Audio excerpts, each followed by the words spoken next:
Eternals कहानी की शुरुआत में हमें सेलेस्टियन से इंट्रोड्यूस कराया जाता है और बताया जाता है कि आज से लाखों करोड़ों साल पहले सेलेस्टियंस इस ब्रह्मांड में आए थे, जिनमें प्राइम सेलेस्टियन और एरिशेम शामिल थे। इन्होंने ही सूर्य को बनाया जिससे कि लाइट यूनिवर्स में जा सके और इसी तरीके से जीवन की शुरुआत हुई। सब कुछ ठीक चल रहा था, लेकिन कहीं डीप स्पेस से डेविएंट्स आ गए जो कि सोचने वाले जीव और इंटेलिजेंट जीवों को खा लेते हैं और इससे प्रकृति का संतुलन बिगड़ रहा था। इसलिए एरिसेम ने कुछ अमर योद्धाओं को बनाया जो कि डेविएंट से इंसानों को बचा सकें, और वो योद्धा थे इटर्नल्स। अब कहानी 5000 BC मेसोपोटामिया की बताई जाती है, जहाँ पर एक बच्चा अपने पिता के साथ फिशिंग कर रहा होता है, लेकिन अचानक समुद्र में से डेविएंट्स निकल जाता है और वो उन पे हमला कर देता है और वहीं पर इटर्नल्स आ जाते हैं जो कि इंसानों को डेविएंट से बचा रहे होते हैं। इटर्नल्स और डेविएंट के बीच में फाइट होती है। बाद में डेविएंट समुद्र के रास्ते वहाँ से भाग जाता है। अब हमें सर्सी को बताया जाता है। सर्सी एक इटर्नल होती है जिसके पास ऐसी पावर थी कि वो किसी भी मैटर को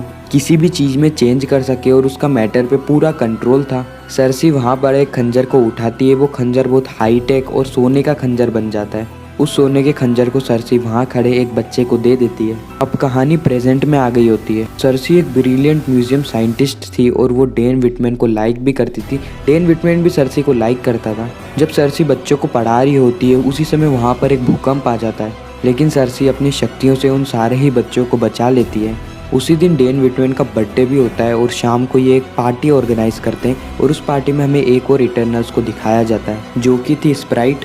स्प्राइट सर्सी के साथ रहती थी और उसके पास इल्यूजन की शक्ति थी। स्प्राइट अपनी इल्यूजन की शक्ति से डेन विटमैन के मजे लेती है। स्प्राइट, सर्सी और डेन वहाँ से जा रहे होते हैं। उसी समय वहाँ पर एक डेविएंट आ जाता है। सर्सी और स्प्राइट दोनों ही उस डेविएंट से मुकाबला करने की कोशिश करते हैं, लेकिन वो बहुत ही ज़्यादा पावरफुल होता है। वो डेविएंट जैसे ही सर्सी पे हमला करने वाला था वहीं पर ही इक्रिस आ जाता है। इक्रिस बहुत ही पावरफुल इटर्नल है और जितने भी इटर्नल्स है उनमें सबसे ज़्यादा ताकत भी इक्रिस के पास ही है। वो उस डेविएंट पे हमला करता है, लेकिन वो क्या देखता है कि वो डेविएंट के पास ऐसी शक्ति थी कि वो अपने आप को हील कर सकता था। इससे पहले डेविएंट्स के पास ऐसी शक्तियाँ नहीं थी। फिर वो डेविएंट आइक्रिस से बच के भाग जाता है। डेन विटमैन को कुछ भी समझ में नहीं आता है। उसको ये बहुत ज़्यादा अजीब लग रहा था क्योंकि उसने इससे पहले इटर्नल्स और डेविएंट्स को नहीं देखा था। सर्सी डेन विटमैन को बताती है कि हम लोग इटर्नल से 7000 साल पहले ओलंपिया प्लेनेट से यहाँ पर आए थे ताकि हम डेविएंट से मानवता की रक्षा कर सकें। सर्सी कहती है कि 500 साल पहले हमें ऐसा लगा कि हमने सारे डेविएंट्स को ख़त्म कर दिया है, लेकिन ऐसा नहीं था। वो लोग वापस आ गए। डैन सर्सी से कहता है कि अगर ऐसा है तो जब थैनोस आया था तब तुम लोग कहाँ गए थे। सर्सी कहती है कि हम लोगों को ऊपर से इंस्ट्रक्शन मिले थे कि हम मानवता की लड़ाई के बीच में नहीं आ सकते, हमें बस मानवता को डेविएंट से प्रोटेक्ट करने के लिए बनाया गया था। अब हम देखते हैं कि सर्सी, स्प्राइट और इक्रिस आपस में बात कर रहे होते हैं उस डेविएंट के बारे में। ये डेविएंट पुराने डेविएंट से थोड़ा अलग है। ये अपने आप को हील कर सकता है। ये डेविएंट इंसानों पे हमला करने नहीं आया था, ये डेविएंट हम पे हमला करने आया था और इसीलिए अब वो समय आ गया है जहाँ पे हम सारे इटर्नल्स को एकजुट होना पड़ेगा। अब कहानी पास्ट में चली जाती है जहाँ पर हम सारे इटर्नल्स को एक साथ में डेविएंट से मुकाबला करते हुए देखते हैं। यहीं पर ही हमको बाकी इटर्नल से इंट्रोड्यूस कराया जाता है। थैना जो कि युद्ध की देवी है। थैना ही अकेली ऐसी इटर्नल है जो कि इक्रिस से मुकाबला कर सकती है। फिर हमें किंगो को बताया जाता है। किंगो की पावर ये है कि किंगो अपने हाथों से कॉस्मिक एनर्जी प्रोजेक्टाइल बना सकता है। फिर हम मक्कारी को देखते हैं। मक्कारी की पावर ही उसकी स्पीड है।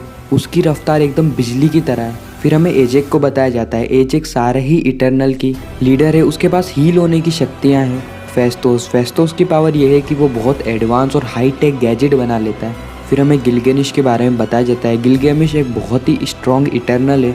उसका हाथ इतना पावरफुल है कि वो अपने हाथ को हथौड़े की तरह इस्तेमाल करता है। अब हम बात करते हैं ड्रूक की, तो ड्रूक किसी के भी माइंड को कंट्रोल कर सकता है। सर्सी, स्प्राइट और इक्रिस के बारे में मैं पहले ही बता चुका हूँ। ये सब मिलके वहाँ पर मौजूद डेविएंट्स को हरा देते हैं। फिर हम देखते हैं कि कुछ सालों बाद सर्सी और इक्रिस शादी कर लेते, वो भी इंडियन स्टाइल में। अब कहानी प्रेजेंट टाइम में आ गई होती है जहाँ पर सर्सी, स्प्राइट और इक्रिस एजेक के पास जाते हैं और इन्हें पता चलता है कि एजेक अब नहीं रही, यानी एजेक को डेविएंट ने मार दिया है और एजेक की जो हील करने की शक्ति थी अब वो डेविएंट के पास आ चुकी है।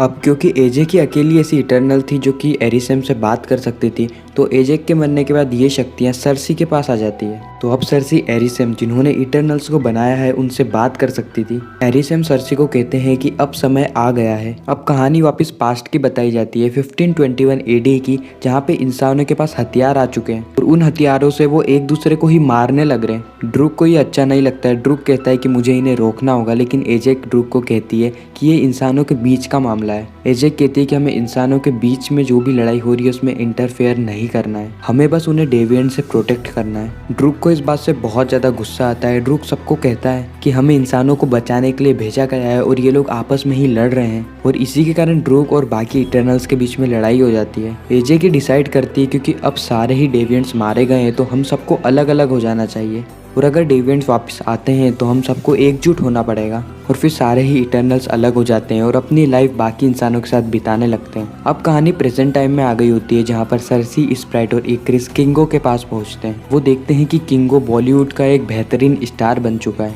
अब क्योंकि ये सब यूनाइट हो रहे थे इसलिए किंगो भी उनके साथ मिल जाता है, और किंगो के साथ साथ किंगो का मैनेजर भी किंगो के साथ आ जाता है ताकि वो किंगो की बायोपिक बना सके। अब ये सब लोग मिलकर गिलगैमिश के पास पहुंचते हैं।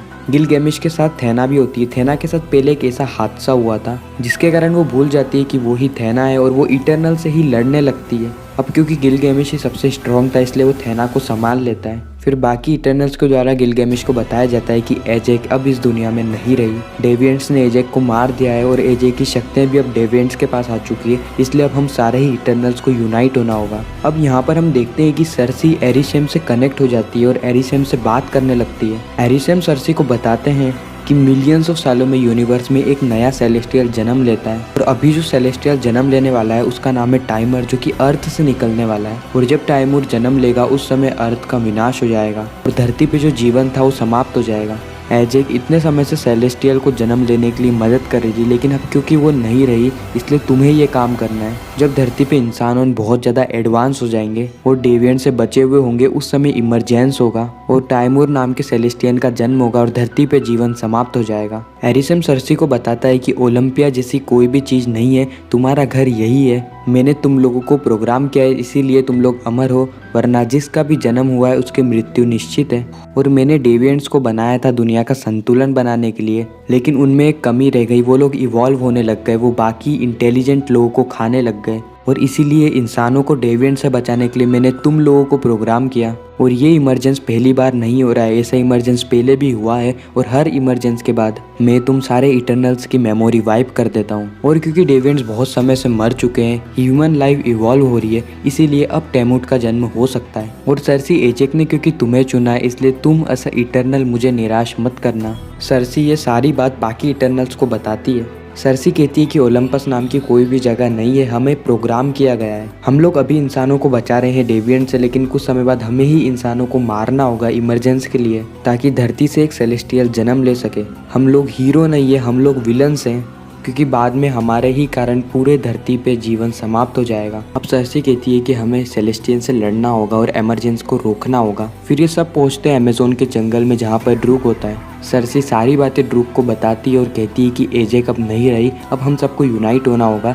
लेकिन ड्रूक साफ मना कर देता है। अब हम देखते हैं कि किंगो का जो मैनेजर है वो हर चीज़ को रिकॉर्ड कर रहा होता है। ये देख के ड्रूक को अच्छा नहीं लगता है, ड्रूक उस कैमरे को तोड़ देता है। आइक्रिस सर्सी को कहता है कि मुझे तुम्हारी चिंता है, क्योंकि अगर एरिशेम को पता चला कि हम इमरजेंस को रोकने वाले हैं तो वो तुम्हें नुकसान पहुंचा सकता है, वो तुम्हें ख़त्म कर सकता है। और यहीं पर ही डेविएंट्स इटर्नल्स पे हमला कर देते हैं। अब क्योंकि डेविएंट्स पहले से और भी ज़्यादा पावरफुल हो गए थे इसलिए इटर्नल्स को उनसे लड़ने में थोड़ी मुश्किल हो रही थी। गिलगैमिश थेना को समझाता है और याद दिलाता है कि तुम थेना हो, तुम युद्ध की देवी हो। और उसी समय गिलगैमिश को एक डेविएंट मार देता है और गिलगैमिश की जितनी भी शक्तियाँ थी वो उस डेविएंट के अंदर आ जाती है। फिर बाकी बचे हुए इटर्नल डेविएंट से लड़ते और वहाँ से निकल जाते हैं और पहुँचते हैं फेथोस के पास। अब कहानी हमको 1945 की बताई जाती है, जहाँ पर हिरोशिमा पे परमाणु बम गिराया गया था अमेरिका के द्वारा। कहानी में ऐसा बताया जाता है कि फेस्टोस बहुत ही ज़्यादा उदास है, क्योंकि उसी की टेक्नोलॉजी के कारण न्यूक्लियर वेपन बन पाए और इंसानों ने इस हथियार से खुद अपने ही लोगों को यानी दूसरे इंसानों को मार दिया। ये चीज़ें देख के गिलगैमिश बहुत ही ज़्यादा हर्ट हो जाता है और अब फेथोस ये डिसाइड करता है कि अब वो कुछ भी हाईटेक गैजेट नहीं बनाएगा।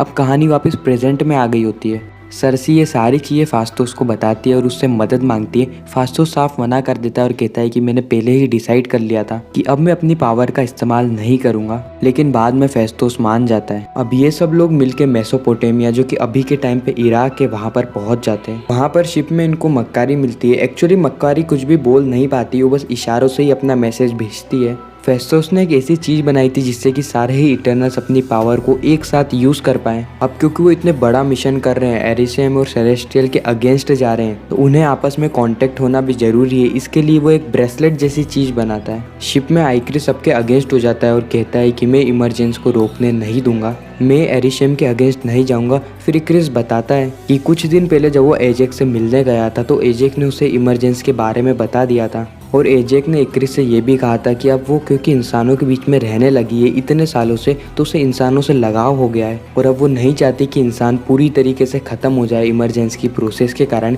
इसलिए वो इमरजेंस के अगेंस्ट जाना चाहती थी, वो इमरजेंस को रोकना चाहती थी। इसलिए उसने मुझे कहा था कि मैं सारे इटर्नल्स को एकजुट करूँ। थैनोस ने जो आधी पॉपुलेशन ख़त्म कर दी थी उसके कारण इमरजेंस ख़त्म नहीं हुआ, इमरजेंस कुछ टाइम के लिए डिले हो गया और अब हमें एरिशेम के अगेंस्ट जाके इमरजेंस को रोकना होगा। आइक्रिस ऐसा कहता है कि मैं ऐसा नहीं करना चाहता था, मैं एरिशेम के अगेंस्ट नहीं जाना चाहता था, इसलिए मैंने एजेक को धक्का देके डेविएंट्स के हवाले कर दिया और डेविएंट्स ने उससे मार के उसकी सारी शक्तियाँ ले ली। और ये बातें सुन के बाकी इटर्नल्स को अच्छा नहीं लगता है। आइक्रिस कहता है कि अगर किसी ने भी इमरजेंस की प्रोसेस को रोकने की कोशिश करी तो मैं उसे मार दूंगा। स्प्राइट भी यहाँ पे इक्रिस के साथ हो जाती है। किंगो ये कहता है कि अब हम आइक्रिस से नहीं लड़ सकती क्योंकि वो सबसे ज़्यादा पावरफुल है और एक सेलेस्टियन के पैदा होने के बाद मिलियंस ऑफ प्लेनेट बनेंगे, इसलिए किंगो भी वहाँ से चला जाता है। लेकिन बाकी इटर्नल सर्सी के साथ होते हैं। सर्सी और बाकी इटर्नल्स ये पता करने की कोशिश करते कि इमरजेंस की प्रोसेस आखिर होने कहाँ वाली है ताकि ये लोग वहाँ पर जाके उसे रोक सकें। जैसे ही सर्सी को पता चलता है कि ये प्रोसेस वोल्केनो में होने वाली है, सर्सी सबको कहती है कि सब लोग पूरी जान लगा देना और इक्रिस को रोकने की कोशिश करना। इक्रिस वहाँ पर आके ड्रूक पे हमला कर देता है और उसे ले जाता है। ये देख के मकारी को बहुत ज़्यादा गुस्सा आता है। फेतोस, मकारी और थेना का मुकाबला होता है इक्रिस से। मक्कारी अपनी रफ्तार से इक्रिस को बहुत ज़्यादा घाव पहुंचाती है। हालांकि इक्रिस सबसे पावरफुल है, लेकिन मक्कारी की स्पीड ही इतनी थी कि इक्रिस को समझ में ही नहीं आ रहा था कि आखिर है कहाँ। लेकिन बाद में वो मक्कारी पे जोरदार हमला कर देता है। अब उसका मुकाबला थेना से होता है। अब क्योंकि थेना और इक्रिस ने आज से पहले कभी भी मुकाबला नहीं किया था, इनके बीच में बहुत खतरनाक फाइट होती है और यहाँ पर वो डेविएंट आ जाता है जिसके अंदर एजेक और गिलगेमिश की यादें और पावर थी। वो डेविएंट थेना को मारने ही वाला था, लेकिन उसी समय थेना को सब कुछ याद आ जाता है और थेना उस डेविएंट को मार देती है। वो थेना को अपनी तरफ उल जाता है जिससे कि इक्रिस बच जाता है और इक्रिस अब निकलने ही वाला होता है तो उसका मुकाबला होता है फेतोस से। फेतोस अपने गैजेट से इक्रिस को बांध लेता है और इक्रिस वहाँ से निकल नहीं पाता है और वहीं पर ही सर्सी बहुत तेजी से वोल्केनो के अंदर जा रही होती है इमरजेंसी की प्रोसेस को रोकने के लिए। अब सर्सी के सामने एजेक आ जाती है। सर्सी समझ जाती है कि ये एजेक नहीं है, ये स्प्राइट है और वो अपनी इल्यूजन की शक्तियों का इस्तेमाल कर रही है मुझे रोकने के लिए। और वहीं पर ही सर्सी स्प्राइट के पेट में एक चाकू गोफ देती है और स्प्राइट सर्सी को मारने ही वाली होती। वहीं पर ही ड्रूग आ जाता है और ड्रूग स्प्राइट पे हमला कर देता है। अब सर्सी को सेलेस्टियल को निकलने से रोकना था, इसलिए वो मैटर को चेंज कर देती है। जितना भी नीचे जमीन होती है उसको बर्फ में तब्दील कर देती है। दूसरी तरफ हम देखते हैं कि इक्रिस अपनी पूरी ताकत लगा देता है और वहां से निकल के सीधे वो वोल्केनो पे आ जाता है। अब सर्सी ने क्योंकि मैटर को ही बदल दिया था और पूरा बर्फ कर दी थी जिससे कि सेलेस्टियल बाहर नहीं आ पाया और इमरजेंसी की प्रोसेस कुछ हद तक रुक गई थी और वहीं पर इक्रिस आ जाता है। इक्रिस सर्सी पे हमला ही करने वाला होता है और इतने में उसको सारी पुरानी यादें याद आने लगती जो कि उसने सर्सी के साथ बिताई थी। अब इमरजेंसी की प्रोसेस पूरी तरीके से रुक चुकी है क्योंकि सेलेस्टियल बाहर नहीं आ पा रहा है और अब इक्रिस सर्सी के पास आता है और सर्सी के पास आने के बाद वो उसको सॉरी कहता है। जो कुछ भी उसने एजेक के साथ किया और बाकी इटर्नल्स के साथ किया इस बात का उसको दुख होता है। वो ऊपर बहुत तेजी से सूरज में चला जाता है और अपने आप को संभाल लेता है। फेतो सर्सी से पूछता है कि तुमने आखिर ये कैसे किया। सर्सी कहती है कि तुमने जो ब्रेसलेट बनाया था यूनिमाइंड, उससे हम सबकी पावर एकजुट हो गई और उसी के कारण मैं इमरजेंसी की प्रोसेस को रोक पाई। ड्रूग और मक्कारी मिल जाते हैं और वहाँ से स्प्राइट भी आ जाती है। सर्सी स्प्राइट से कहती है कि मेरे पास अभी भी बहुत ज़्यादा एनर्जी बची है सेलेस्टियल की, जिससे कि मैं तुम्हें इंसान बना दूं। एक्चुअली स्प्राइट एक इंसान बनना चाहती थी और इसीलिए वो सर्सी को हाँ कह देती है और सर्सी स्प्राइट को एक इंसान बना देती है। यानी अब स्प्राइट का भी टाइम पीरियड लिमिटेड हो गया, उसके पास से सारी शक्तियाँ चली गई और अब उसको एक सीमित टाइम के बाद मरना होगा। और अब 2 हफ्ते बीत चुके हैं और सब कुछ ठीक हो चुका है। स्प्राइट इंसान बच चुकी है, फेतोस अपनी फैमिली के पास जा चुका है, ड्रूग और मक्कारी जो कि एक दूसरे को लाइक करते थे वो दोनों साथ में हो चुके हैं।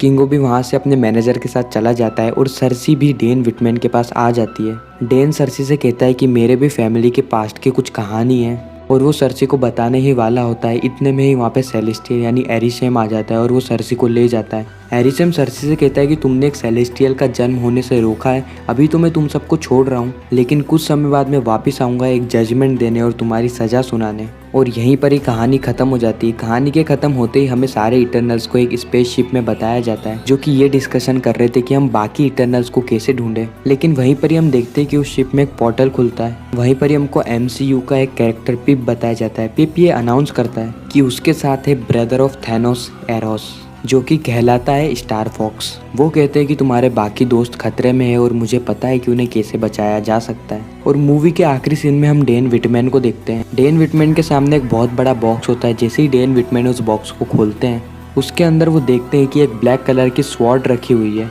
जैसे ही डेन विटमैन उस स्वॉर्ड को पकड़ता है, ये एक तरीके से एक हिंट होती है जो कि हमको ये बता रही है कि आने वाले टाइम में डेन विटमैन ब्लैक नाइट बन जाएगा, जो कि बहुत पॉपुलर कैरेक्टर है मार्वल कॉमिक्स में। और यहीं पर ये कहानी खत्म हो जाती है। आपको ये वीडियो कैसी लगी कमेंट में ज़रूर बताना। वीडियो को लाइक कर देना, चैनल को सब्सक्राइब कर देना। मिलते हैं किसी नेक्स्ट वीडियो में।